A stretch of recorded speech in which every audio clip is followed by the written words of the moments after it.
মানে এই ডায়নাই তার ওয়াইফ। সেটা বিশ্বাস করতে পারছিল না। আর এই জন্য এইবার সে তার ফোনটা চেক করলে দেখে তার ফোনেও ডায়নার ছবি রয়েছে। আর এরপর সে কম্পিউটারে তার মেয়ের নাম সার্চ করলে জানতে পারে তার মেয়ের কাছে এক্সট্রিম হাইপোটনিক এবিলিটি রয়েছে, মানে একটা বিশেষ ধরনের ক্ষমতা রয়েছে। এই মতেই ডায়না সেখানে চলে আসে। ড্যানি তাকে জিজ্ঞাসা করে, আমার মেয়ে কোথায়? তোমরা তাকে কোথায় লুকিয়ে রেখেছো? এর উত্তরে ডায়না জানায়, আমি নয়, তুমিই তাকে লুকিয়ে রেখেছো। এরপর ড্যানি অতীতের একটা ফ্ল্যাশব্যাক দেখতে পায়, যেখানে ড্যানি এবং ডায়না তার মেয়েকে নিয়ে ঝগড়া করছে। আর এটা এই জন্য কারণ সরকার তার মেয়েকে সেই হিপোটনিক ডিভিশনে অ্যাড করতে চায়। কিন্তু ড্যানি এটা একদমই চায় না, কারণ তার মেয়ে এখনো ছোট, এই জন্য সে তার মেয়েকে কোথাও লুকিয়ে রেখেছে। ড্যানির সাথে এতক্ষণ যা কিছু হয়েছে সবকিছু একটা ধোঁকা। বাস্তবে তো সে সরকারের তৈরি করা সেই ডিভিশনের মধ্যেই রয়েছে এবং ডিভিশনের মেম্বাররা তার সামনে দাঁড়িয়ে আছে।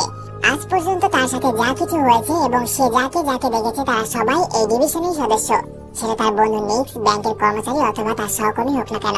আসলে এই সকল পরিকল্পনা ড্যানি অনেক আগেই করেছিল, কারণ সে ভালো করেই জানতো সে তার মেয়েকে লুকিয়ে রাখলেও তারা তাকে হিপনোটাইজ করে তার মেয়েকে খুঁজে নেবে। এই জন্য সে নিজের উপরেই এমন হিপনোটাইজ করেছে যাতে সে নিজেই ভুলে গেছে তার মেয়ে কোথায়। কিছুক্ষণ পর সেখানে ডেল আসে।